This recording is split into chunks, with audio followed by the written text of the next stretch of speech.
Hello students, welcome to my YouTube channel. मैं Sheetal Shahu present हूँ आज फिर एक बार आप लोगों के सामने बिल्कुल एक नए वीडियो के साथ। स्टूडेंट, हम लोगों का जो टॉपिक चल रहा है वो टॉपिक है banking, commercial bank and central bank. ये 12th स्टैंडर्ड के मैक्रो इकोनॉमिक्स का एक चैप्टर है जो एग्जाम के पॉइंट ऑफ व्यू से काफी इंपॉर्टेंट है। और हम लोगों ने जो है इस पर काफी सारे डिस्कशंस कर रखा है हम लोगों ने। जैसे हम लोगों ने प्रीवियस वीडियोस में डिस्कस करा कि हमारा कमर्शियल बैंक क्या है, उसके फंक्शंस क्या है, क्या होते हैं primary function, secondary function, general utility function, ये सारी बातें हम लोगों ने पढ़ा। फिर कमर्शियल बैंक के बाद हम लोगों ने सेंट्रल बैंक के बारे में पढ़ा। सेंट्रल बैंक के क्या मतलब उसके फीचर्स हैं, क्या उसका रोल है हमारे बैंकिंग सेक्टर में। इन सारे टॉपिक्स पर जो है प्रीवियस वीडियोस में हम लोगों ने काफी अच्छे से डिस्कशन किया है। जो स्टूडेंट्स मेरा अभी ये वीडियो देख रहे हो, आप मेरे प्रीवियस के वीडियोस में जाओ और वहां पर जाकर ये सारी चीजें आपको बहुत ही अच्छे तरीके से, बहुत ही सिंपल लैंग्वेज में आप लोगों के लिए मैंने डिस्कस किया है। आप लोग जाकर वीडियो को देखो और अपने नॉलेज को इम्प्रूव करो और वैकेशंस को पूरा प्रॉपर तरीके से यूटिलाइज करो। स्टूडेंट्स, वैकेशंस चल रहे हैं लेकिन पढ़ाई नहीं रुकनी चाहिए, पढ़ाई कंटिन्यू रहनी चाहिए आपकी और हमेशा, ठीक है। तो आज जो मैं टॉपिक लेकर आया हूं हम लोगों ने, अच्छा हाँ, आज का जो टॉपिक है हमारा वो है advantages of central bank. Central bank यानी भारत में रिजर्व बैंक ऑफ इंडिया, क्या इसके एडवांटेजेस है। हम लोगों ने अपने पिछले वीडियो में जो डिस्कस करा था वो था इसके एडवांटेज में soul authority of note issue, है ना, कि किस तरह से सेंट्रल बैंक के पास यानी भारत में रिजर्व बैंक ऑफ इंडिया के पास किस तरह से सोल अथॉरिटी है। वो सिंगल बैंक है जो अकेला ही भारत में सारी करेंसी नोट को इशू करता है। बस जो 1 रुपए का सिक्का या 1 रुपए का कॉइन या फिर 1 रुपए का जो नोट है उसे मिनिस्ट्री ऑफ फाइनेंस जो है वो इशू करती है, ठीक है। तो आज इसके हम आगे और दूसरे एडवांटेजेस को देखेंगे, किस तरह से सेंट्रल बैंक भारत की इकोनॉमी को, भारत के बैंकिंग सेक्टर को, भारत के गवर्नमेंट को प्रॉपर तरीके से एक्टिवली मतलब एग्जीक्यूट कराने में, जो भी इसकी एक्टिविटी है, जो भी इसके फंक्शन है, प्रॉपर तरीके से चलाने में किस तरह से सेंट्रल बैंक का रोल होता है, सेंट्रल बैंक किस तरह से हेल्प करती है हमारी इकोनॉमी को बेहतर बनाने में। इसमें जो सेकंड एडवांटेज है इसका वो है बैंकर टू द गवर्नमेंट। ये क्या है, ये बैंकर है गवर्नमेंट का, है ना, ये बैंकर है गवर्नमेंट का।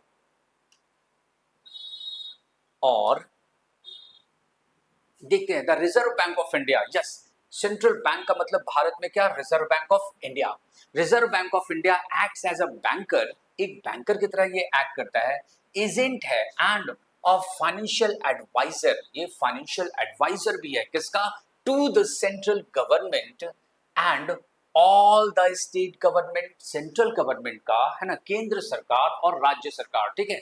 Central government and state government का ये क्या है सर, ये बैंकर है, ये एजेंट है, ये फाइनेंशियल एडवाइजर है। As a banker it carries out all banking business of the government. Government का जितना भी बैंकिंग बिजनेस है उन सबको ये क्या करता है, कैरी करता है। It maintains a current account to keep their cash balances. जो गवर्नमेंट है उसके कैश बैलेंसेस को मेंटेन करने के लिए, है ना, कैश बैलेंसेस को रखने के लिए, सारा कुछ जो है वो प्रॉपर तरीके से मेंटेन करने के लिए करंट अकाउंट जो है वो सेंट्रल बैंक ही मेंटेन करती है। इट एक्सेप्ट, ये एक्सेप्ट करता है receipts and makes payments for the government. Government के बिहाफ में ये अमाउंट रिसीव करता है और पेमेंट करता है ना, and carries out exchange, remittance and other banking operations. ये कहने का मतलब है कि गवर्नमेंट के बिहाफ में ये रिसीव्स करता है अमाउंट को और पेमेंट भी करता है। It also gives loans and advances, ये लोन और एडवांसेस देता है टू द गवर्नमेंट। मतलब किसी स्टेट गवर्नमेंट को या सेंट्रल गवर्नमेंट को कभी भी अगर लोन्स और एडवांसेस की जरूरत पड़ जाए तो सेंट्रल बैंक यानी भारत में रिजर्व बैंक ऑफ इंडिया उनको जो है वो लोन देता है for temporary period. Temporary period के लिए लोन प्रोवाइडर है ये गवर्नमेंट्स के लिए, चाहे वो सेंट्रल गवर्नमेंट हो या फिर state government. And as an agent the central bank also has the responsibility of managing the public debts. मतलब एक एजेंट की तरह जो पब्लिक डेप्ट्स है उसे मैनेज करना भी सेंट्रल बैंक की ही रिस्पॉन्सिबिलिटी होती है। नेक्स्ट इसका एडवांटेज क्या है, bankers bank and supervisor being the apex bank. Apex means ये सबसे ऊपर का बैंक है, सबसे बड़ा बैंक है, सबसे मेन है ना। जैसे होता है ना कमर्शियल बैंक को होल्ड करने के लिए जो सेंट्रल बैंक है ना, ये क्या है, ये एपेक्स बैंक है। It being the apex bank, the central bank acts as the banker to the bank, sorry सारे बैंकों का क्या है, बैंकर है। In this sense it bears the same relationship with commercial banks as the latter maintains with general public। जिस तरह से commercial bank general public के लिए बैंकर है, वैसे ही सेंट्रल बैंक जो है वो कमर्शियल बैंक का बैंकर होता है ना। तो ये हो गया क्या, बैंकर्स बैंक एंड सुपरवाइजर, ये एडवांटेज भी हम लोगों ने इसका देख लिया। ये रोल है सेंट्रल बैंक का, काफी इंपॉर्टेंट है ना। अब देखते हैं आगे, कस्टोडियन ऑफ कैश रिजर्व क्या है इसमें, custodian of cash reserve. Actually commercial banks जो है ना, उसको रहती है जरूरत है, कमर्शियल बैंक अपने टोटल डिपॉजिट्स का एक सर्टेन अमाउंट सेंट्रल बैंक के पास क्या करता है, डिपॉजिट कर देता है ना। और ये क्या हो गया, उस अमाउंट का जो है वो सेंट्रल बैंक हमारा क्या होता है, कस्टोडियन होता है। तो commercial banks are required to keep a certain proportion of their deposits. Commercial bank के पास जो भी डिपॉजिट्स है उसका एक सर्टेन प्रपोर्शन नोन एज, जिसको कहते हैं CRR, cash reserve ratio, CRR cash reserve ratio है ना। तो कमर्शियल बैंक अपने डिपॉजिट्स का एक सर्टेन प्रपोर्शन डिपॉजिट्स है ना विद द सेंट्रल बैंक के पास रख देता है ना। In this way central bank acts as custodian of cash reserve. और सेंट्रल बैंक को क्या कहते हैं, कमर्शियल बैंक का ये एक कस्टोडियन है। सेंट्रल बैंक जो है कमर्शियल बैंक का कैश रिजर्व का कस्टोडियन है, ठीक है। नेक्स्ट है लेंडर ऑफ लास्ट रिसॉर्ट, क्या है ये, व्हेन कमर्शियल बैंक्स फेल, जब कमर्शियल बैंक फेल होता है to meet their financial requirements from other sources है ना, that is in case of financial emergency, they approach, they कौन, commercial bank approach the central bank to give loans and advances as lender of the last resort। Central bank assist, central bank को situation में मदद करता है, this banks, इन बैंकों को, through discounting of approved securities and bills of exchange.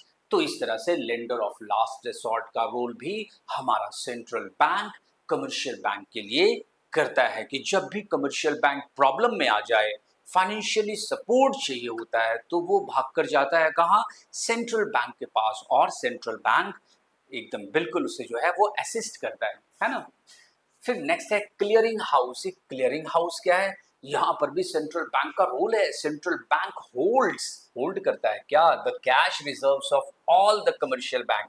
सारे commercial bank अपने total deposits का एक सर्टेन प्रोपोर्शन कैश रिजर्व की तरह सेंट्रल बैंक के पास डिपॉजिट करता है ना। तो वो होल्ड कर रहा है क्या, cash reserve, and it becomes easier and more convenient for it to act as their clearing house। और इस तरह से सेंट्रल बैंक जो है वो कमर्शियल बैंक के लिए एक क्लियरिंग हाउस का रोल भी प्ले करता है। All commercial banks have their accounts with the central bank. अब क्या कह रहा है, जो कमर्शियल बैंक है, जितने भी कमर्शियल बैंक है, सारे कमर्शियल बैंक का अकाउंट जो है वो सेंट्रल बैंक के पास होता है। जितने भी कमर्शियल बैंक्स है भारत में है ना, उन सब का जो है एक सर्टेन प्रपोर्शन टोटल डिपॉजिट्स का कैश रिजर्व रेशियो या कैश रिजर्व की तरह सेंट्रल बैंक के पास डिपॉजिटेड होता है ना। और फिर क्या था, all commercial banks have their accounts with the central bank, therefore the central bank can easily settle claims of various commercial banks against each other. तो कमर्शियल बैंक के आपस में जो भी क्लेम होता है उसे सेंट्रल बैंक सेटल कर सकता है by making debit and credit entries in their accounts. ये कहना चाह रहा कि सेंट्रल बैंक क्लियरिंग हाउस का रोल प्ले करता है। जितने भी कमर्शियल बैंक है, सारे कमर्शियल बैंक्स का अकाउंट सेंट्रल बैंक के पास होता है ना। और सारे कमर्शियल बैंक अपने रिजर्व्स भी, जो कैश रिजर्व्स थोड़े थोड़े टोटल डिपॉजिट का अपना एक सर्टेन प्रोपोर्शन जो है वो सेंट्रल बैंक के पास रखता है, और सेंट्रल बैंक उन अमाउंट से है ना एक दूसरे का डेब्ट जो है वो क्लियर करता है, डेबिट और क्रेडिट करके उसके अकाउंट को। इट मींस एक क्लियरिंग हाउस का बड़ा ही important role central bank commercial bank के लिए करता है। ये सारे एडवांटेज है सेंट्रल बैंक के, है ना, जो हमारी इकोनॉमी के लिए ये करता है। ठीक है, तो इस तरह से स्टूडेंट आज हम लोगों ने डिस्कस करा एडवांटेजेस ऑफ सेंट्रल बैंक, क्या क्या सेंट्रल बैंक के एडवांटेजेस है ना। तो इस तरह से हम लोग जो नेक्स्ट वीडियो में हम लोग जब मिलेंगे, नेक्स्ट वीडियो में इसी चैप्टर को हम और आगे बढ़ाएंगे, है ना। और अब आगे का जो टॉपिक है वो बहुत इंपॉर्टेंट होने वाला है। अगला जो हमारा वीडियो होगा वो काफ़ी इंपॉर्टेंट होगा, क्योंकि हम उसमें डिस्कस करने वाले हैं ये controller of money supply and credit. ये नेक्स्ट वीडियो में हम आपके लिए लेकर आएंगे controller of money supply and credit. और यहाँ से ये टॉपिक जो है वो बहुत इंपॉर्टेंट होगा, बिल्कुल एग्जाम के और एग्जाम ओरिएंटेड होगा, एग्जाम के लिए होगा। और इसमें से जो controller of money supply and credit, यहाँ से एमसीक्यूज की पॉसिबिलिटी बनती है, यहाँ से केस स्टडी की पॉसिबिलिटी बनती है, यहाँ पर से क्वेश्चंस आने की श्योरिटी है ना। तो इसलिए ये टॉपिक काफी इंपॉर्टेंट होगा। हम जब नेक्स्ट वीडियो में मिलेंगे, है ना, तो इन सब पर डिस्कस करेंगे।